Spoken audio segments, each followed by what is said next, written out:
Hello everyone and welcome back to another video from Crazy Gamer. In this video, I'm going to show you how to redeem codes on your PlayStation account. So let's get started right away. First of all, open up your web browser and then in the address bar, type in playstation.com and press enter. You will now be taken into the official PlayStation website. First of all, choose your country or region, and after choosing it, you will end up within the homepage, from which if you haven't logged into your account already, you will see the sign in button at the top right corner, which you can click on and proceed forward with your credentials.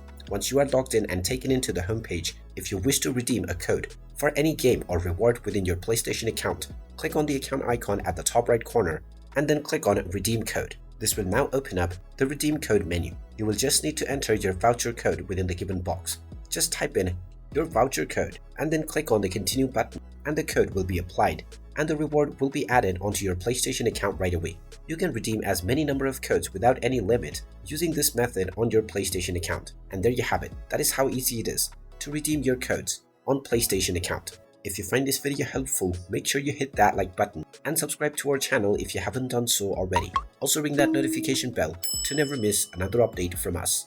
Thank you for watching and I will see you again in the next video.